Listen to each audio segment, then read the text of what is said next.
Welcome to the One Year Bible, January 5. The Old Testament reading, Genesis chapter 11 through chapter 13, verse 4. At one time, all the people of the world spoke the same language and used the same words. As the people migrated to the east, they found a plain in the land of Babylonia and settled there. They began saying to each other, "Let's make bricks and harden them with fire." In this region, bricks were used instead of stone, and tar was used for mortar. Then they said, "Come, let's build a great city for ourselves, with a tower that reaches into the sky. This will make us famous and keep us from being scattered all over the world." But the Lord came down to look at the city and the tower the people were building. "Look," he said, "the people are united and they all speak the same language. After this, nothing they set out to do will be impossible for them. Come, let's go down and confuse the people with different languages. Then they won't be able to understand each other." In that way, the Lord scattered them all over the world, and they stopped building the city. That is why the city was called Babel, because that is where the Lord confused the people with different languages. In this way, he scattered them all over the world. This is the account of Shem's family. 2 years after the great flood, when Shem was 100 years old, he became the father of Arphaxad. After the birth of Arphaxad, Shem lived another 500 years and had other sons and daughters. When Arphaxad was 35 years old, he became the father of Shelah. After the birth of Shelah, Arphaxad lived another 403 years and had other sons and daughters. When Shelah was 30 years old, he became the father of Eber. After the birth of Eber, Shelah lived another 403 years and had other sons and daughters. When Eber was 34 years old, he became the father of Peleg. After the birth of Peleg, Eber lived another 430 years and had other sons and daughters. When Peleg was 30 years old, he became the father of Reu. After the birth of Reu, Peleg lived another 209 years and had other sons and daughters. When Reu was 32 years old, he became the father of Serug. After the birth of Serug, Reu lived another 207 years and had other sons and daughters.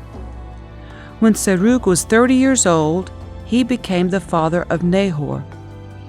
After the birth of Nahor, Serug lived another 200 years and had other sons and daughters.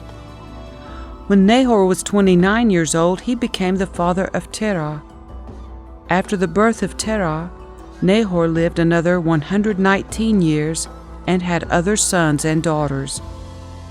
After Terah was 70 years old, he became the father of Abram, Nahor, and Haran. This is the account of Terah's family. Terah was the father of Abram, Nahor, and Haran was the father of Lot. But Haran died in Ur of the Chaldeans, the land of his birth, while his father Terah was still living. Meanwhile, Abram and Nahor both married. The name of Abram's wife was Sarai, and the name of Nahor's wife was Milcah. Milcah and her sister Iscah were daughters of Nahor's brother Haran. But Sarai was unable to become pregnant and had no children. One day Terah took his son Abram, his daughter-in-law Sarai, his son Abram's wife, and his grandson Lot, his son Haran's child, and moved away from Ur of the Chaldeans. He was headed for the land of Canaan, but they stopped at Haran and settled there. Terah lived for 205 years and died while still in Haran. The Lord had said to Abram, "Leave your native country, your relatives, and your father's family, and go to the land that I will show you. I will make you into a great nation. I will bless you and make you famous, and you will be a blessing to others. I will bless those who bless you and curse those who treat you with contempt. All the families on earth will be blessed through you." So Abram departed as the Lord had instructed, and Lot went with him. Abram was 75 years old when he left Haran. He took his wife Sarai, his nephew Lot, and all his wealth, his livestock, and all the people he had taken into his household at Haran, and headed for the land of Canaan. When they arrived in Canaan, Abram traveled through the land as far as Shechem. There he set up camp beside the oak of Moreh. At that time, the area was inhabited by Canaanites. Then the Lord appeared to Abram and said, "I will give this land to your descendants." And Abram built an altar there and dedicated it to the Lord who had appeared to him. After that, Abram traveled south and set up camp in the hill country, with Bethel to the west and Ai to the east. There he built another altar and dedicated it to the Lord, and he worshipped the Lord. Then Abram continued traveling south by stages toward the Negev. At that time, a severe famine struck the land of Canaan, forcing Abram to go down to Egypt, where he lived as a foreigner. As he was approaching the border of Egypt, Abram said to his wife Sarai, "Look, you are a very beautiful woman. When the Egyptians see you, they will say, 'This is his wife. Let's kill him, then we can have her.' So please tell them you are my sister. Then they will spare my life and treat me well because of their interest in you." And sure enough, when Abram arrived in Egypt, everyone noticed Sarai's beauty. When the palace officials saw her, they sang her praises to Pharaoh, their king, and Sarai was taken into his palace. Then Pharaoh gave Abram many gifts because of her: sheep, goats, cattle, male and female donkeys, male and female servants, and camels. But the Lord sent terrible plagues upon Pharaoh and his household because of Sarai, Abram's wife. So Pharaoh summoned Abram and accused him sharply. "What have you done to me?" he demanded. "Why didn't you tell me she was your wife? Why did you say, 'She is my sister,' and allow me to take her as my wife? Now then, here is your wife. Take her and get out of here." Pharaoh ordered some of his men to escort them, and he sent Abram out of the country along with his wife and all his possessions. So Abram left Egypt and traveled north into the Negev along with his wife and Lot and all that they owned. Abram was very rich in livestock, silver, and gold. From the Negev they continued traveling by stages toward Bethel, and they pitched their tents between Bethel and Ai, where they had camped before. This was the same place where Abram had built the altar, and there he worshipped the Lord again.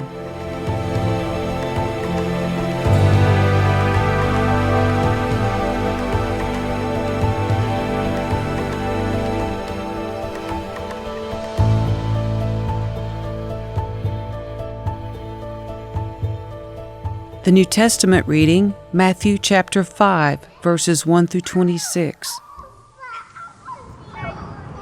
One day, as he saw the crowds gathering, Jesus went up on the mountainside and sat down. His disciples gathered around him, and he began to teach them.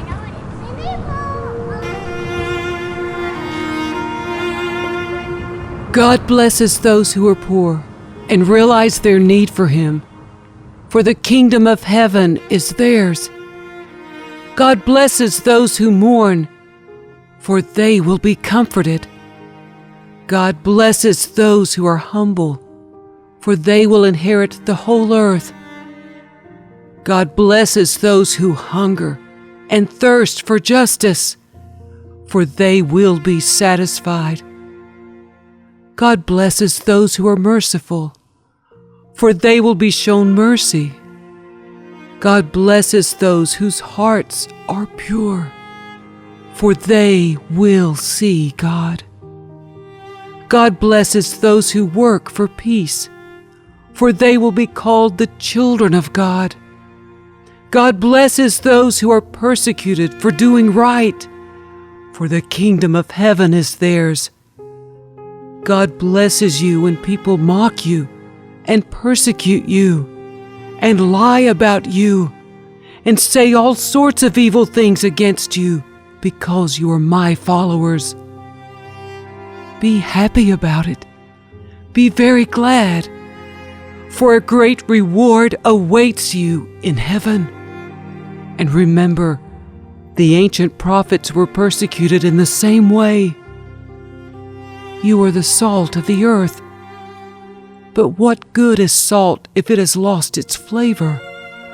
Can you make it salty again? It will be thrown out and trampled underfoot as worthless. You are the light of the world, like a city on a hilltop that cannot be hidden. No one lights a lamp and then puts it under a basket.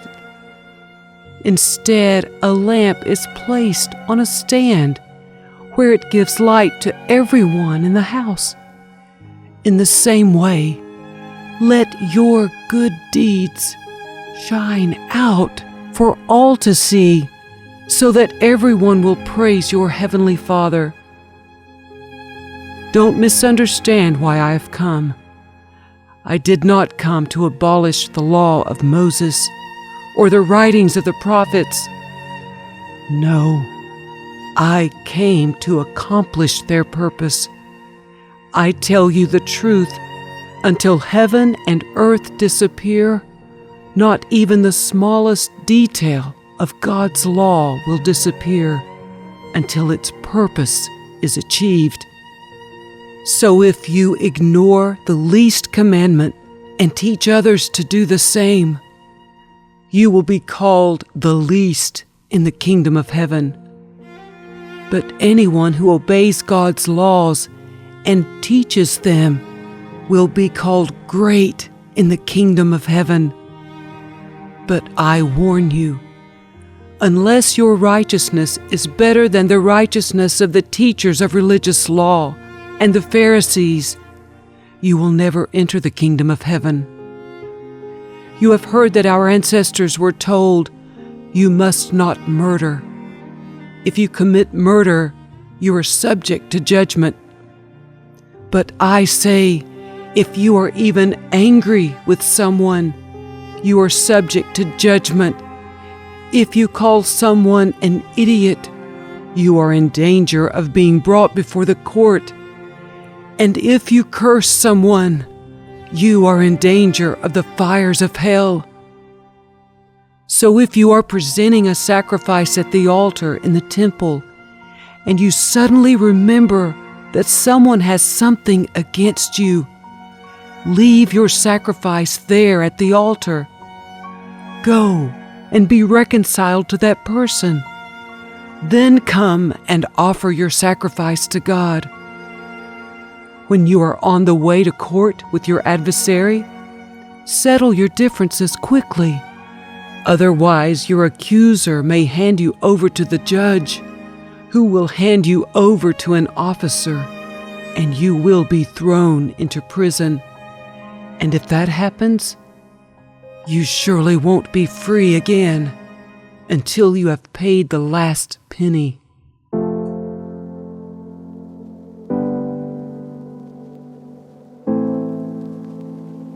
Psalm 5, verses 1 through 12. O Lord, hear me as I pray. Pay attention to my groaning. Listen to my cry for help, my King and my God, for I pray to no one but you. Listen to my voice in the morning, Lord. Each morning I bring my request to you and wait expectantly. O God, you take no pleasure in wickedness. You cannot tolerate the sins of the wicked. Therefore the proud may not stand in your presence, for you hate all who do evil. You will destroy those who tell lies. The Lord detests murderers and deceivers. Because of your unfailing love, I can enter your house. I will worship at your temple with deepest awe. Lead me in the right path, O Lord, or my enemies will conquer me. Make your way plain for me to follow. My enemies cannot speak a truthful word. Their deepest desire is to destroy others. Their talk is foul, like the stench from an open grave. Their tongues are filled with flattery. O God, declare them guilty. Let them be caught in their own traps. Drive them away because of their many sins, for they have rebelled against you. But let all who take refuge in you rejoice. Let them sing joyful praises forever. Spread your protection over them, that all who love your name may be filled with joy. For you bless the godly, O Lord. You surround them with your shield of love.